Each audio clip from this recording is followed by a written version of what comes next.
Algunos eventos son de tal importancia que los consideramos momentos decisivos de la historia. La vida de Martín Lutero tuvo tanta repercusión que podemos afirmar que marcó un antes y un después. A veces, las cosas importantes vienen en paquetes pequeños. De igual manera, eventos de gran alcance tienen un origen humilde. El 10 de noviembre de 1483, en el pequeño poblado de Eisleben, Sajonia, Alemania, nace Martín Lutero, aquí, en esta casa.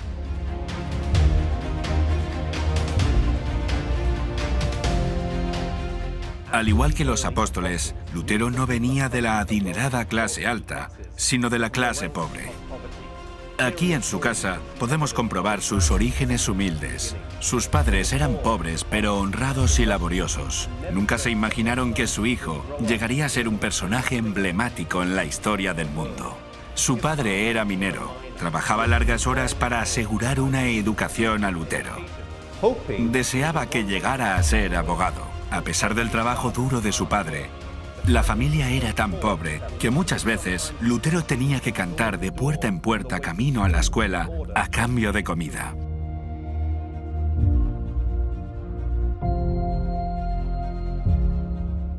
Eisleben no es solo el pueblo donde Lutero nació, sino también donde fue bautizado, aquí, en la iglesia de San Pedro y San Pablo. Es también el pueblo donde predicó su último sermón, en la iglesia de San Andrés, y donde vivió sus últimos días.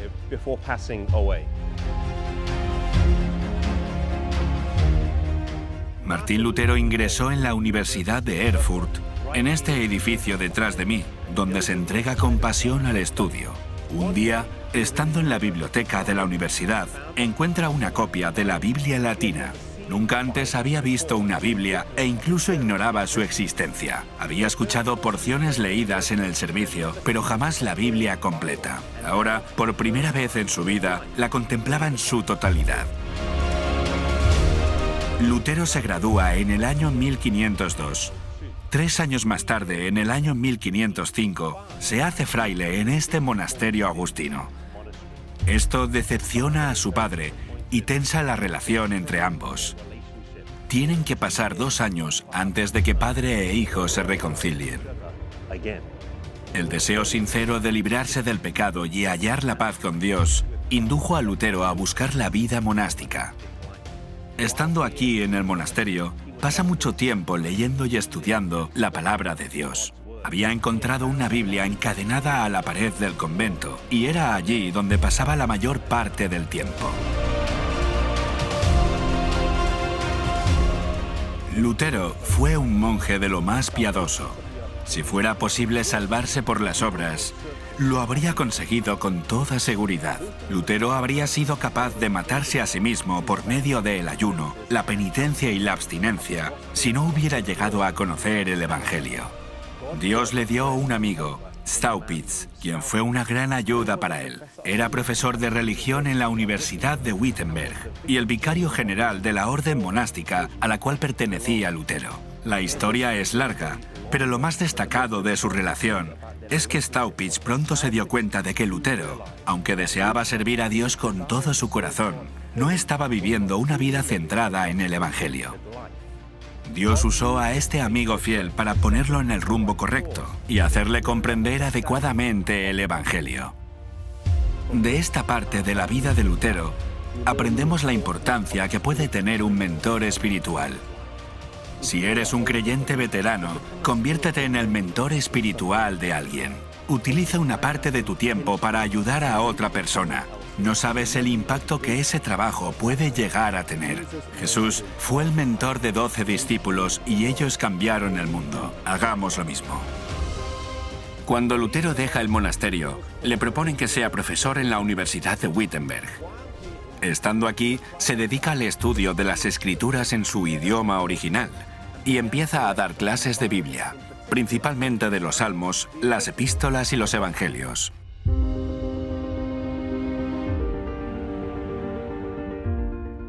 Su amigo, Staupitz, le instó a subir al púlpito a predicar. Le costó mucho hacerlo, porque se sentía indigno de esa tarea. Después de una larga lucha y alentado por sus amigos, finalmente aceptó. Lutero era un orador elocuente que cautivaba a los oyentes por la claridad y el poder con el que hablaba. Poco tiempo, su fama como orador creció mucho, tanto entre los estudiantes de la universidad como entre el público en general.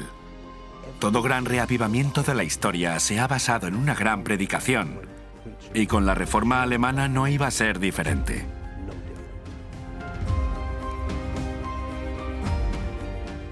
Surge una disputa entre los 7 conventos locales y el vicario general, y deciden enviar al futuro reformador a Roma para resolver el conflicto. Este viaje provocó un cambio en su manera de pensar. Se hospeda en los monasterios, donde claramente ve la riqueza, la magnificencia y el lujo más absoluto que reinaba. Era tan grande el contraste con la vida de sacrificio que él había llevado. El papa en ese momento era Julio II, y Lutero vio en Roma las mismas puertas del infierno. Conforme se aproximaba a Roma, se postró en el suelo y dijo: «Santa Roma, yo te saludo».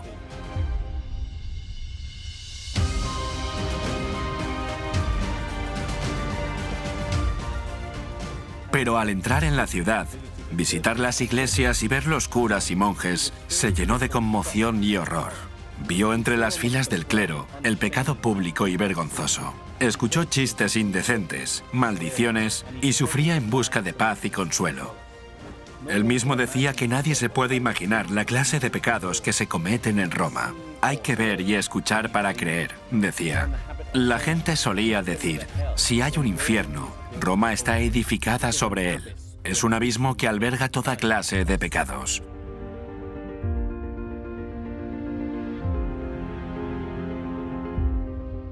En un decreto reciente, se había prometido una indulgencia para todos aquellos que subieran la escalera de Pilato de rodillas. Se creía que esta escalera, que se encontraba en Roma, había llegado de forma misteriosa durante la noche y que era la misma escalera que Cristo subió la noche que fue condenado. Lutero estaba subiendo esta escalera con devoción cuando escuchó una voz como el estruendo de un trueno. El justo por la fe vivirá, de Romanos 1:17. Se puso en pie y se dio la vuelta para nunca más volver a ser el mismo.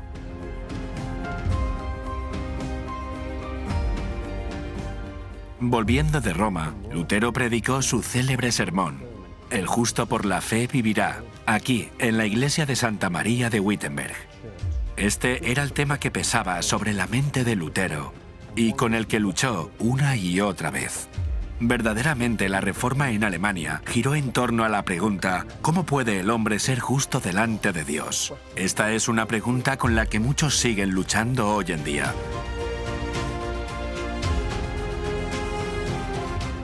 En este momento, Lutero no planeaba crear su propia iglesia o movimiento. Aún se veía a sí mismo como un hijo fiel de la iglesia. Pero al decidir anteponer la Biblia a los concilios y los papas, emprendió un rumbo que automáticamente lo apartaba de Roma. Durante su vida, Lutero siguió el llamado del Espíritu Santo cuando tomó la decisión de predicar. También lo hizo cuando se levantó de la escalera de Pilato, en Roma.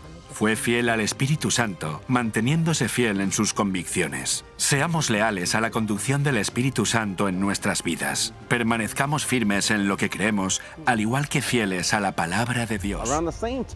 Por el tiempo en que Lutero nacía en el hogar de un minero en Alemania, Zwinglio lo hace aquí en Suiza, en la granja de un pastor de los Alpes. Los principales reformadores de aquel tiempo eran hombres de familia humilde, que se caracterizaban por estar libres de orgullo y de la influencia del fanatismo y del clero. Su padre deseaba que estudiara, así que a los 13 años le envió a la ciudad de Berna. Mientras estaba allí, otro peligro lo acechaba. Debido a su inteligencia, su mente aguda y sus dotes de liderazgo, los monjes deseaban reclutarlo. Mientras que Lutero sí escogió ese camino, Zwinglio no deseaba ser monje. Tampoco su padre quería, así que le pidió que regresara a casa.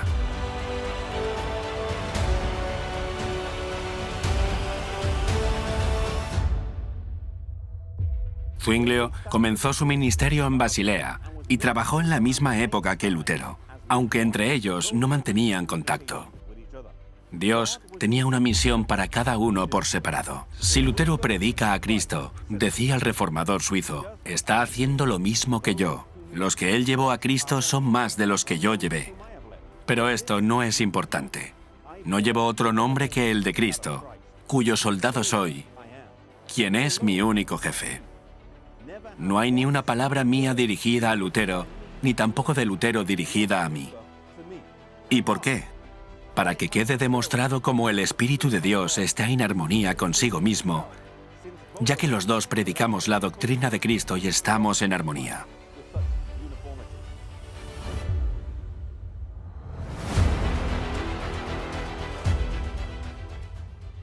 Pronto llaman a Zwinglio a trabajar aquí en la Catedral de Zúrich, donde predicó fielmente la palabra de Dios, rechazando la venta de indulgencias y encabezando la reforma suiza a principios del siglo XVI. La Iglesia romana hizo varios intentos de acabar con su vida y oponerse a sus enseñanzas. Al enterarse de una conspiración en su contra, Zwinglio respondió: «Que vengan, les temo como la roca teme las olas que rugen a sus pies». Entendiendo lo poco que habían ganado al tratar de eliminar las enseñanzas de Lutero en Alemania, intentaron establecer aquí un debate con Zwinglio, pero el concilio de Zúrich le prohibió a él acudir. En su lugar fueron 2 alumnos suyos. Allí se encontraron con una multitud de prelados, doctores y el campeón de Roma, el doctor Eck. Cada noche, los alumnos de Zwinglio le hacían llegar cartas a escondidas fuera de la ciudad, y después Zwinglio las respondía durante la noche y las enviaba de nuevo a la ciudad. A pesar de no poder estar presente, dirigía el curso del concilio que se estaba celebrando. Es famosa la frase que dijo durante esta querella: «La tradición carece de fuerza en nuestra Suiza, a no ser que esté de acuerdo con nuestra Constitución. Ahora bien, en asuntos de fe, la Biblia es nuestra Constitución».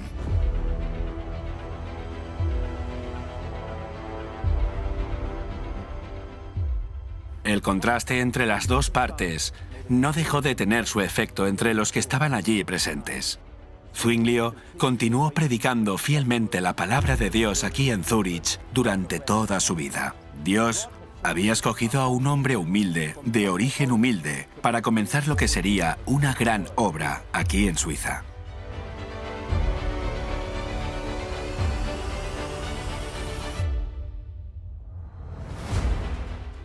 No importa quién seas, ni de dónde vengas, Dios puede hacer cosas maravillosas a través de ti. Aunque tu origen sea humilde y modesto, Dios puede usarte de forma poderosa. Tanto si has recibido educación formal como si no tienes estudios, puedes estar seguro que Dios tiene un plan para ti.